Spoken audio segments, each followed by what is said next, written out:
সকলকে ধন্যবাদ জানাই। আজকে যে কারণে আমাদের এই অনুষ্ঠান ছিল, আপনারা জানেন আমরা প্রায় 15-20 দিন আগে থেকে এই কর্মসূচি ঠিক করেছিলাম, যেখানে আমরা প্রায় 400-450 ডাক্তারকে ইনভাইট করেছিলাম, যেহেতু আমাদের দীর্ঘদিনের একটা পরিকল্পনা ছিল ডায়মন্ড হারবার লোকসভা কেন্দ্রের বিস্তীর্ণ এলাকা জুড়ে বিভিন্ন পঞ্চায়েতে, বিভিন্ন জায়গায়, টাউন এলাকায় আমরা হেলথ ক্যাম্প অর্থাৎ স্বাস্থ্য শিবির করব। এবং সেই কারণে যেটা সব থেকে চ্যালেঞ্জিং একটা স্বাস্থ্য শিবিরের ক্ষেত্রে, যেহেতু এটা টানা 75 দিন চলবে, আমাদের বেশ কিছু ডাক্তারবাবুদের প্রয়োজন ছিল যারা নিজেদের প্রাইভেট প্র্যাকটিস বা সরকারি চাকরির পরেও সপ্তাহে 1 দিন 2 দিন করে আমাদের শিবিরে নিজেরা আসবেন, রোগী দেখবেন, চিকিৎসা সংক্রান্ত পরামর্শ দেবেন। এবং সেই ক্যাম্পগুলো থেকে আমাদের যে ব্যবস্থাগুলো থাকছে তার মধ্যে ব্লাড প্রেশার টেস্ট থেকে শুরু করে, ব্লাড সুগার টেস্ট থেকে শুরু করে, dengue, malaria, body mass index, haemoglobin, এই সমস্ত কিছু আমরা ব্যবস্থা করে রাখছি। এবং আমরা তাই 20 দিন আগে থেকে আজকের এই কর্মসূচি ঘোষণা করেছিলাম।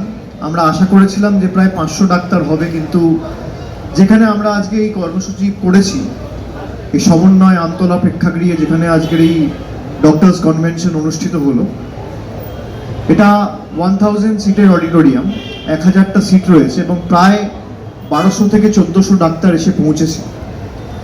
যেভাবে স্বতঃস্ফূর্তভাবে বিভিন্ন জায়গা থেকে, এমনকি জলপাইগুড়ি, সুদূর কুচবিহার, আলিপুরদুয়ার, দিনাজপুর, পশ্চিমাঞ্চলের যে জেলাগুলো রয়েছে, পুরুলিয়া, বাঁকুড়া থেকে, বিভিন্ন জায়গা থেকে সবাই এসেছেন আজকে আমাদের এই ডাকে সাড়া দিয়ে। আমি তাদের কাছে কৃতজ্ঞ। এবং আমরা এই কর্মসূচি আগামী 2 তারিখ থেকে, নতুন বছরের জানুয়ারি মাসের 2 তারিখ থেকে করব, যেখানে ডায়মন্ড হারবার লোকসভায় প্রত্যেকটা বিধানসভা ধরে ধরে আমরা এই ক্যাম্পগুলো করব। 10 দিন ধরে এক একটা বিধানসভা আমরা কভার করব। ডায়মন্ড হারবার থেকে আমরা শুরু করব। আমরা প্রাথমিকভাবে ঠিক করেছিলাম 1 তারিখ থেকে ক্যাম্পগুলো করব, কিন্তু যেহেতু নতুন বছরের প্রথম দিন, সেই কারণে আমরা এটা 2 তারিখ থেকে করছি। কেননা প্রথম দিনটা সকলে নিজের পরিবারের সাথে কাটাতে চায় এবং নিজস্ব অনেক পূর্ব নির্ধারিত কর্মসূচি থাকে। তো 1 তারিখটা অ্যাভয়েড করে আমরা 2 তারিখ থেকে শুরু করছি। 2 তারিখ থেকে টানা 10 দিন ডায়মন্ড হারবারে ক্যাম্প হবে, তারপর ফলতা হবে, তারপর বজবজ হবে, তারপর সাতগাছিয়া হবে, তারপর বিষ্ণুপুর হবে, তারপর মহেশতলা। আমার তরফ থেকে পেশেন্ট পার্টির সাথে যোগাযোগে থাকবে যে সেই হাসপাতালগুলোতে বা মেডিকেল কলেজগুলোতে যখন তারা পৌঁছাবে, তাদের অ্যাডমিশন সংক্রান্ত কোনো সমস্যা বা কোনো অসুবিধা হলে তৎক্ষণাৎ তাদেরকে সাহায্য সহযোগিতার হাত বাড়িয়ে দেবে।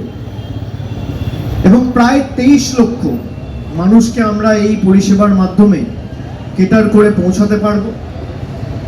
এবং প্রত্যেকটা ক্যাম্প আমরা চেষ্টা করেছি 4টে-5টা করে বুথ ভেঙে একটা করে ক্যাম্প করতে, অর্থাৎ একটা ক্যাম্প প্রায় 5 থেকে 6000 লোককে পরিষেবা দেবে।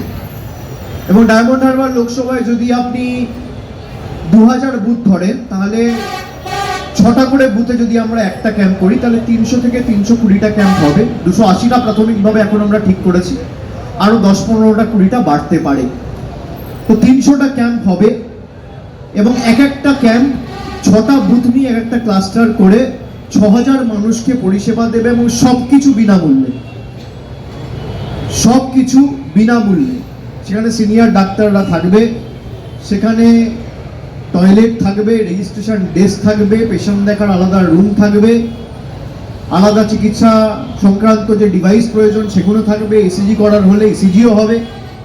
এবং যে টেস্টগুলো হবে তার ফোনে তার রিপোর্ট পাঠিয়ে দেওয়া হবে। এবং ধরুন একটা রেফারেল কেস 2 তারিখ ডায়মন্ড হারবার থেকে শুরু হচ্ছে, তাকে পাঠানো হলো ধরুন পিজিতে, এবং তারপর কি হলো তার মতামত নিতে বা সেটা ফলো আপ করতে আবার এই 70 দিন পরে একই জায়গায় শেষ 5 দিন ক্যাম্প বসবে, যাতে তার কোনো অসুবিধা আছে কিনা বা যদি কোনো অসুবিধা থাকে সেটা সমাধান করার বা প্রতিকার করা যাতে যায়, সেটা দেখার জন্য এই লাস্ট 5 দিন 280টা 300টা যাই ক্যাম্প হোক, প্রত্যেকটা প্রত্যেকটা ক্যাম্পে আমাদের স্বেচ্ছাসেবক, ডাক্তার, স্বাস্থ্যকর্মী সবাই থাকবে। এবং আমি মনে করি ভারতবর্ষে এমন নজিরবিহীন কর্মসূচি, প্রয়াস বা উদ্যোগ কোনো বিধানসভা, কোনো লোকসভায় হয়নি। আমরা প্রায় 3 মাস ধরে এটা করব করে বিশাল যেহেতু একটা কর্মযজ্ঞ, একা কারোর পক্ষে কোনো কিছুই করা সম্ভব নয়। আজকে 1200 ডাক্তার এক ছাতার তলায় এসে অঙ্গীকারবদ্ধ হয়েছে। প্রায় 20,000 স্বেচ্ছাসেবক থাকবে, তার সাথে 600-র বেশি ডায়াগনস্টিশিয়ান থাকবে, তার সাথে আমাদের নিজেদের ভলেন্টিয়াররা থাকবে, সর্বস্তরের নির্বাচিত জনপ্রতিনিধি, এমপি, এমএলএ, পঞ্চায়েত, জেলা পরিষদ সবাই থাকবে। জেলার স্বাস্থ্য ব্যবস্থার সাথে যারা যুক্ত, বিএমওইস থেকে শুরু করে, সিএমওইস থেকে শুরু করে, স্বাস্থ্য প্রাইমারি হেলথ সেন্টার থেকে শুরু করে, সুস্বাস্থ্য কেন্দ্র থেকে শুরু করে যারা যেখানে পরিষেবা দিয়েছে সবাই সাহায্যের হাত ইতিমধ্যেই বাড়িয়ে দিয়েছে। এবং আমার দৃঢ় বিশ্বাস যে ভারতবর্ষের কাছে আগামী দিন ডায়মন্ড হারবার দৃষ্টান্ত স্থাপন করতে চলেছে। আমি অত্যন্ত গর্বিত যে প্রাইমারি হেলথ সেন্টার রয়েছে। আমরা চেষ্টা করেছি আরও 2 ধাপ, 3 ধাপ, 4 ধাপ নেমে যাতে সেটা সরাসরি মানুষের দোরগোড়ায় পৌঁছে মানুষকে সেই পরিষেবাটা দিতে পারি। এরপর আপনাদের যদি কোনো প্রশ্ন থাকে আপনারা করতে পারেন, একে একে করবেন। একটা মাইক দাও। সংখ্যা 1200 থেকে 1300, আপনার কলকাতায় টার্গেট 5000। এই আরজি করে ঘটনার পর অনেকেই বলছিলেন শাসক দল এবং সরকার টার্গেট 5000 না, এটা ভুল। আমি বলছি আজকে অনেকে আসতে পারেনি, কালকে রাত্রে আমি বললাম এই অডিটোরিয়ামে 1000টা সিট রয়েছে আর 1400 লোক এসছে। এমনকি পিছনের দিকে আমাদের স্ক্রিন লাগিয়ে 200 চেয়ার পাততে হয়েছে। মধ্যেখানে যে সিঁড়ি ছিল সেখানে লোক বসাতে হয়েছে। উপরে একটা লিমিটের বেশি লোক তোলা যায় না। তো অনেক লোককে আমরা ফোন করে বারণ করেছি যে এসো না, জায়গা দিতে পারবো না। সেই কারণে আমি বলেছি যারা আজকের মিটিংয়ে আসতে পারেনি, পরবর্তী ক্ষেত্রে আমরা যে কর্মসূচিটা নিয়েছি এটা মিটে যাওয়ার পরে এপ্রিল মাসে দরকার হলে কলকাতায় একটা বড় অডিটোরিয়ামে আমি তাদের অ্যাড্রেস করব। অনেকেই বলছিলেন যে আরজি করে ঘটনার পর শাসক দল এবং সরকারের সাথে চিকিৎসকদের একটা দূরত্ব তৈরি হয়েছে। আপনার এই প্রোগ্রাম বা আগামী দিনে কলকাতায় যে প্রোগ্রাম আপনি করবেন, এই দূরত্ব কমবে?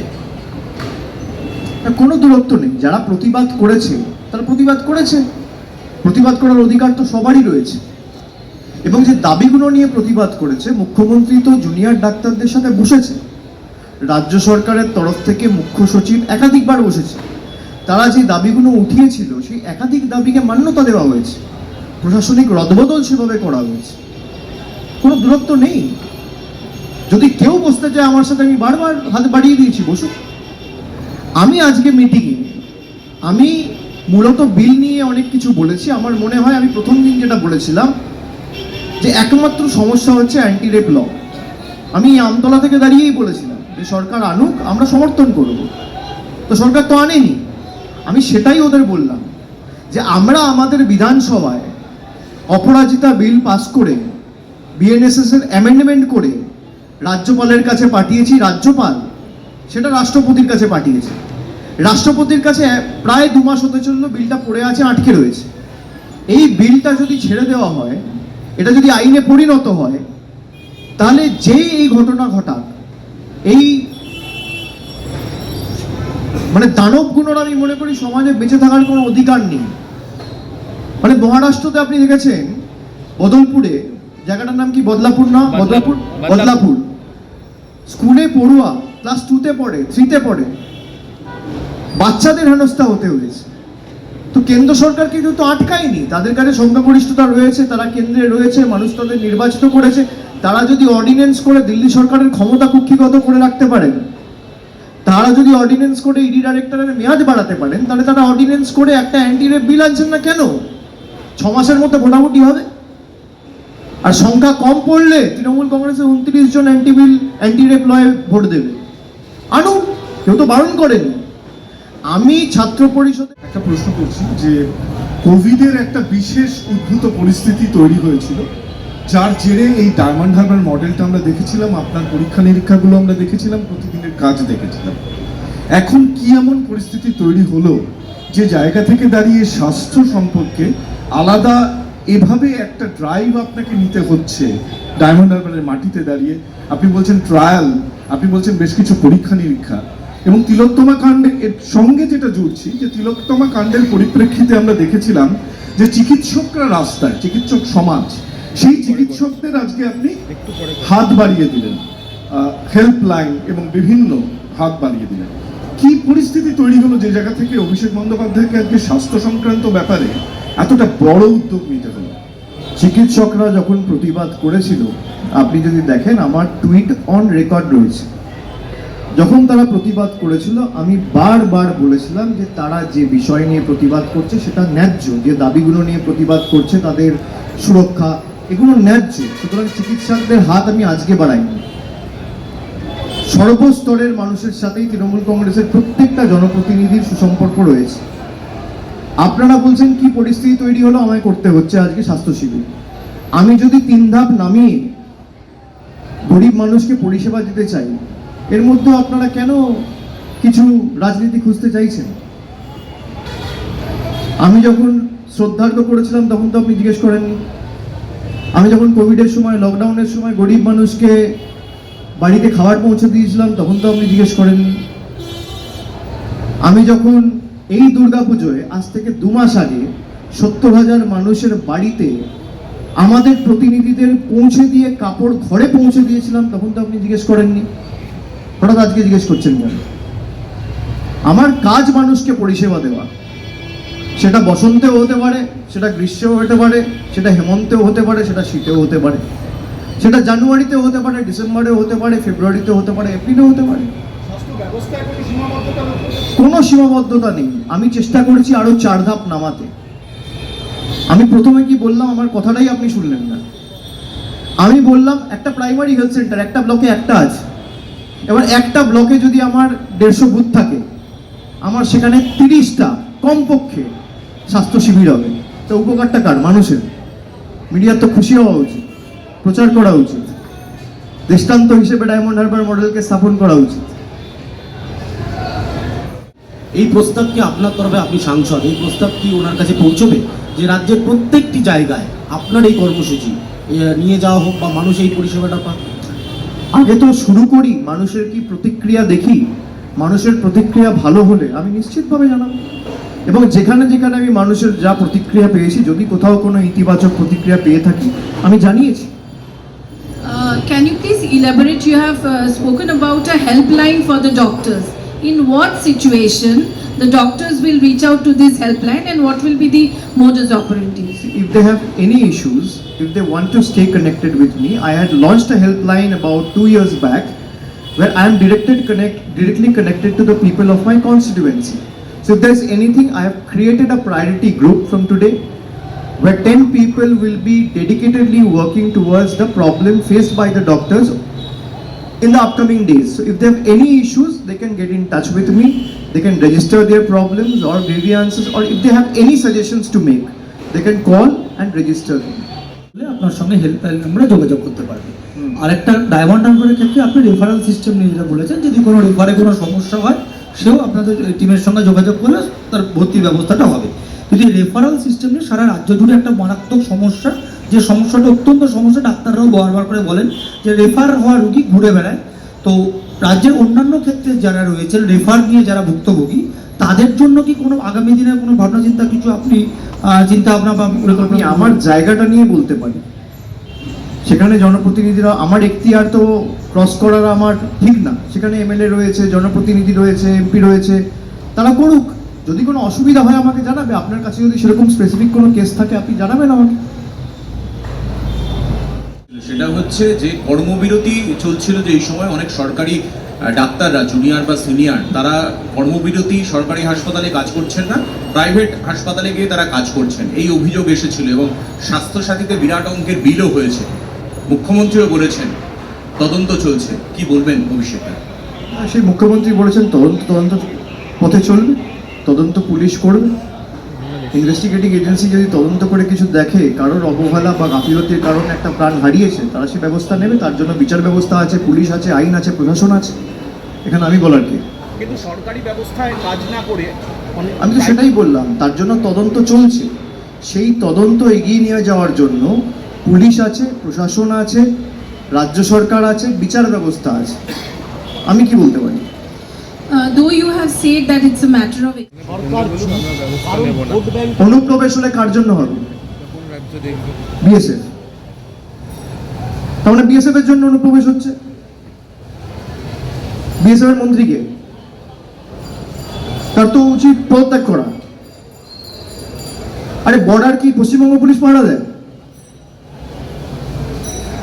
বর্ডার কে পাহারা দেয়? এসব গল্প অনেক দিন ধরে, 10 বছর ধরে এসব গল্প চলছে। মানুষ বোকা নয়। আমি পাহারাদার আর আমার গাফিলতির কারণেই যদি অনুপ্রবেশ হয় তাহলে দায়িত্ব আমার। এখানে পাহারাদার তো অমিত শাহ, কেন্দ্র সরকার, স্বরাষ্ট্রমন্ত্রী। বিএসএফ তো কেন্দ্রীয় সরকারের স্বরাষ্ট্র দপ্তরের অধীনে, তো কি করে অনুপ্রবেশ হয়? ধরনের মুভমেন্ট করছে, যে ধরনের বক্তব্য রাখছে, কোথাও গিয়ে মনে হচ্ছে যে এই রাজ্যেতেও এই ইস্যুকে কাজে লাগিয়ে অন্য কোনো পরিস্থিতি তৈরি হতে পারে। বাংলাদেশে যা হচ্ছে সেটা তো রাজনীতির বিষয় নয়। এখানে তো বিজেপির অভ্যাস সবকিছু নিয়ে রাজনীতি করা। আরজিকর নিয়ে রাজনীতি করেছে, বাংলাদেশ নিয়ে রাজনীতি করছে। আরে বিজেপির সরকারই তো ক্ষমতায় কেন্দ্রে। এই বীরত্বটা দিল্লিতে গিয়ে দেখা। আমরা তো চাই যে বাংলাদেশে যে অনাচার চলছে তার বিরুদ্ধে ব্যবস্থা হোক, কিন্তু ব্যবস্থা তো মামাটি মানুষের সরকার বা পশ্চিমবঙ্গ সরকার নিতে পারবে না। আপনাকে তো সংবিধান মানতে হবে। সংবিধানে 3টে লিস্ট আছে, state list, union list, concurrence list. Union লিস্টে পড়ে এক্সটার্নাল অ্যাফেয়ার্স।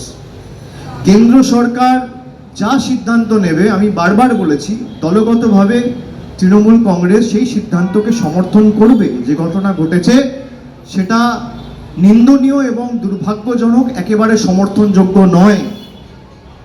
যারা এখানে বীরত্ব দেখাচ্ছে তাদের তো উচিত দিল্লিতে গিয়ে বীরত্ব দেখানো। আর তা না হলে ইউনিয়ন থেকে বলে দিক, ভাই, যে কেন্দ্রীয় সরকার বলে দিক যে রাজ্যের সরকার ব্যবস্থা নিক, আমরা নেবো না। হোম মিনিস্ট্রি বা এক্সটার্নাল অ্যাফেয়ার্স একটা নোটিফিকেশন বার করে বলে দিক, তারপর তারা এসে এখানে রাজনীতি করুক। দুটোর মধ্যে তো একটা করতে হবে। রেফার করার বিষয় থাকবে, মানে যারা ক্রিটিক্যাল হবে বা যাদের রেফার করার মতো হবে তাদের 12টি চিকিৎসা কেন্দ্রের নাম আপনি বলে দিয়েছেন, কিন্তু বেশিরভাগ ক্ষেত্রেই দেখা যায় যে এসএসকেএম বা এই জাতীয় হাসপাতালে বেডের একটা সমস্যা সবসময় থাকে। সে তো রয়েছে, আগামী দিনেও থাকবে। তাও আমাদের যতটুকু ক্ষমতা রয়েছে, চেষ্টা রয়েছে, আমরা কোনো ত্রুটি রাখবো না। আমরা চেষ্টার কোনো ত্রুটি রাখবো না।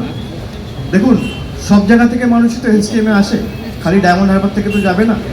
উত্তর 24 পরগনা থেকে আসছে, হাওড়া থেকে আসছে, হুগলি থেকে আসছে, বর্ধমান থেকে আসছে, উত্তরের জেলাগুলো থেকে আসছে, সব জায়গা থেকে আসছে। সুতরাং আমরা চেষ্টা করব মানে যারা ভর্তি হতে পারবেন না বা তাদের অন্য জায়গায় আমরা চেষ্টা করবো অ্যাকোমোডেট করার, যদি সেখানে না হয়। জাতির ক্ষেত্রে দেশের যে স্ট্যান্ড, সেই প্রসঙ্গটি বললেন, কিন্তু যেটা আমরা দেখলাম যে দলের কোনো অনুমতি না নিয়ে বাংলাদেশ নিয়ে আলোচনা চেয়ে লোকসভার সচিবালয়ে চিঠি দিলেন দলের বর্ষিয়ান সাংসদ সৌগত রায়। তার জন্য দলের লোকসভার নেতা রয়েছে সুদীপ বন্দ্যোপাধ্যায়, তিনি ডিল করবেন। তাকে দায়িত্ব দেওয়া হয়েছে দল থেকে, তিনি এ বিষয়ে উত্তর দেবেন। যার যেটা এখতিয়ার সে বিষয়ে তাকে প্রশ্ন জিজ্ঞেস করবে। আর কেউ in Parliament, here we see that TMC has not gone with the meeting. See, our stand is very clear. We will give priority to the issues of Bengal first. Bengal has been deprived of its rightful dues from the last 10 years. So first you have to understand, people of this constituency, bordering constituency of this state have elected us to fight for them first. We have no problem, but they also have to understand that Bengal has been deprived of dues equivalent to 2 lakh crore rupees now. Even GST devolutions have not been released. So we will give priority to the issues of the state first. আঞ্চলিক দলগুলো যেভাবে For the opposition bloc, Maharashtra was a huge disappointment. As a senior leader of your party, what do you think is your analysis of these election results, that the assembly elections that we saw in 7 states? What does it tell you? It tells you that one day is too long in politics. And I'm not a political analyst to assess these questions. You have a lot of, doyens and other honchos who will sit in the media channels at 8 p.m. and give gyan to everyone. So ask them. I think one day is too long in politics, and you should not take the people for granted. জাতীয় কর্মসমিতির বৈঠক আমরা দেখলাম কালীঘাটে, সেখানে প্রবীণ নেতাদের খুব আধিক্য এবং যে কমিটিগুলো তৈরি হলো প্রবীণ নেতার নেতৃত্বের একটা খুব প্রাধান্য দেখা গেল। এরপরে এক লিস্ট বেরোলো টিভি প্যানেলিস্টদের একটা তালিকা, সেখানে অনেক নবীন প্রজন্মের নেতারা বাদ। অনেকে এটাকে নবীন প্রবীণ দ্বন্দ্বের মধ্যে দিয়ে দেখছেন যে প্রবীণ নেতৃত্বের গোটা বিষয়টিকে হাতে তুলে নেওয়া, এই বিষয়টাকে অভিষেক বন্দ্যোপাধ্যায় কিভাবে দেখেন? এখানে তো দেখার কিছু নেই। ঠিক আছে, দল যদি মনে করেছে, দল শৃঙ্খলা রক্ষা কমিটি তৈরি করেছে, পার্লামেন্টের একটা আলাদা কমিটি তৈরি করেছে, পরিষদীয় দলে বিধানসভার জন্য একটা আলাদা কমিটি তৈরি করেছে, যাদের যোগ্য মনে করেছে তাদের জায়গা দিয়েছে। তারা কতটা যোগ্য কতটা দক্ষ আগামী দিনে তাদেরকে প্রমাণ করতে হবে। আমি যখন যে দায়িত্ব পেয়েছি আমি আমার সামর্থ্য অনুযায়ী চেষ্টা করেছি, সম্মুখ সমরে লড়াই করেছি। সাংগঠনিক দায়িত্বে আমি যখনই ছিলাম, দল যে দায়িত্ব দিয়েছে, আমি নির্বাচনের সময় আপনারা দেখেছেন আমি করেছি। দল যাদেরকে দায়িত্ব দিয়েছে আমি মনে করি দলের সিদ্ধান্ত শিরোধার্য। তারা কতটা দক্ষ, তারা কতটা পটু, তারা কতটা পরীক্ষিত, প্রমাণ তাদের করতে হবে। উপেন্দ্র শেখর রায়কে ডাকা হয়নি, তাকে কি একেবারে বাদ দেওয়া হলো? এমন কোনো সিদ্ধান্ত জাতীয় কর্মসমিতিতে হয়নি, আর এই নিয়ে আলোচনা হয়নি। জাতীয় সমিতির বৈঠক সুব্রত বক্সী চিঠি করে পাঠিয়েছিলেন। আমার মনে হয় তাকে জিজ্ঞেস করলে তিনি উত্তর দিতে পারবেন। কোথায় পার্কস্ট্রিটে? আমি জানি না, শুনি। কে গ্রেফতার করেছে? কলকাতা পুলিশ। তাদেরকে জিজ্ঞেস করো, তারা প্রেস কনফারেন্স করে নিশ্চয়ই বলবে। যেখানে যা হচ্ছে আমার থেকে প্রতিক্রিয়া চাইলে কি করে হবে? কে কোথায় গ্রেফতার হচ্ছে তুমি বলছো কি বলবে? আরে যে গ্রেফতার করেছে আর যে গ্রেফতার হয়েছে তাই সে বলবে। আপনি একটা সাংগঠনিক রদবদলের প্রস্তাব জমা দিয়েছিলেন, সেটা কবে ইমপ্লিমেন্ট? কতদূর প্রক্রিয়া? আমি আমার কর্তব্য আমি করেছি। আমি বারবার বলছি দলের সিদ্ধান্ত নেত্রীর সিদ্ধান্ত শিরোধার্য। এবার তিনি কবে করবেন তিনি জানেন। আমার কাজ, আমি যেটা 21শে জুলাইয়ের মঞ্চ থেকে বলেছিলাম, যে আমার কর্তব্য, আমার সাংগঠনিকভাবে আমার যতটুকু এবং রেজাল্ট দেখে আমি সেভাবে প্রস্তাব রেখেছি। তারপর করবে কি না করবে সেটা দল ঠিক করবে, আর কবে করবে সেও দল ঠিক করবে। ঠিক আছে, অনেকদিন পাঠিয়ে দিয়েছি, আমি তো বললাম আগের দিন সেপ্টেম্বর মাসে আমি পাঠিয়ে দিয়েছি। হুমায়ুন কবির আপনাকে স্বরাষ্ট্রমন্ত্রী হিসেবে না না, এগুলো ব্যক্তিগত বিষয়, এগুলো বলা ঠিক নয়। এগুলো যেই বলে থাকুক, দলে আলোচনা করা উচিত। এ নিয়ে আমি কোনো মন্তব্য করতে চাই না। আর আমি তো বারবার বলেছি আমি দলে সংগঠন করতে বেশি স্বচ্ছন্দ বোধ করি। আমার ওসব কোনো আশা আকাঙ্ক্ষা নেই। আর কারোর কোনো আপনার ঘনিষ্ঠ কিছু শিক্ষক নেতা তারা সামাজিক মাধ্যমে আপনাকে বিশেষ প্রশাসনিক দায়িত্বে চেয়ে তারা পোস্ট করার জন্য তাদের অভিযোগ যে তাদেরকে শিক্ষা দপ্তরের বেশ কিছু পদে তারা ছিলেন, তাদেরকে সরিয়ে দেওয়া হচ্ছে একের পর এক নেতা। এটা কিভাবে আপনি দেখছেন বিষয়টা? যে সরিয়েছে বা যে অ্যাপয়েন্ট করছে সে বলতে পারবে। আমি অ্যাপয়েন্টও করিনি, আমি সরাইও নি। যে অ্যাপয়েন্টিং অথরিটি বা রিমুভিং অথরিটি সে বলতে পারবে। ঠিক আছে, thank you. The atrocities on the minorities in Bangladesh is going high. What's your take on whatever is happening there? And what can be done? I have already cleared my stand. I have said this in Delhi. If you go through the constitution, external affairs falls in the union list. And even if the state wants to intervene, it cannot. You have to follow the constitution of the country. The images that's surfacing out of Dhaka and Bangladesh, it's infuriating. It boils your blood. At the same time, I have said that the onus is on the union government to take it with the Bangladesh government or the interim government who is doing such atrocities. I think they should take it up and talk to them in a manner they understand. It should be taken up in the strongest manner with the Bangladeshi government. মানুষই পিছিয়ে পড়ছে, এই মুহূর্তে GDP 5.4-এ নেমে গিয়েছে। আপনি কি মনে করেন যে বেকার বাড়ছে বিরাটভাবে, মোদী সরকার কি সামলাতে ব্যর্থ হচ্ছে দেশের অর্থনীতি? তো ডেটা আপনি দেখছেন, আমার বলার কি আছে এখানে? এটা স্টোরি হয়েছে, প্রত্যেকটা খবরের কাগজে আজকে বেরিয়েছে। তথ্য পরিসংখ্যান তো মিথ্যে কথা বলে না। তথ্য যদি বলে জিডিপি নেমে গেছে, এবং জুলাই, অগস্ট, সেপ্টেম্বরের রিপোর্টগুলো আপনারা দেখেছেন, কর্মসংস্থান নিয়ে তো এখানে কোনোদিন সরকার কাজ করেনি। সরকার সাম্প্রদায়িক রাজনীতি ছাড়া, রাজনীতি হওয়া উচিত অন্ন, বস্ত্র, বাসস্থান, শিক্ষা, শিল্প, স্বাস্থ্য, কর্মসংস্থান। এই 7টা টপিকের উপর কোন বিজেপি নেতা কবে বলেছে? আপনি আমাকে দেখান না বার করে। 5 মিনিট বলুন না, ডিবেট করবে, এই 7টা টপিক নিয়ে বলবে। হিন্দু, মুসলমান, সাম্প্রদায়িকতা, ইন্ডিয়া, পাকিস্তান, মন্দির, মসজিদ, কবরস্থান, এই তো রাজনীতি।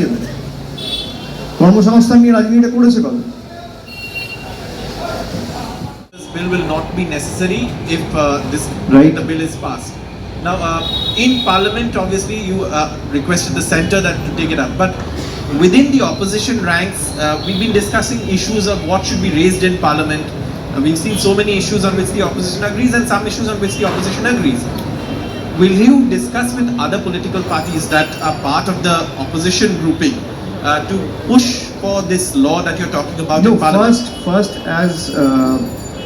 as been briefed by one of our spokespersons the other day, I think Chandrima Bhattacharya did the press conference. So it was clearly mentioned that a unanimous decision has been taken in the working committee meeting that a delegation of 15 to 20 women legislators, including MPs, will seek an appointment with the Honorable President of India and request her to clear the bill.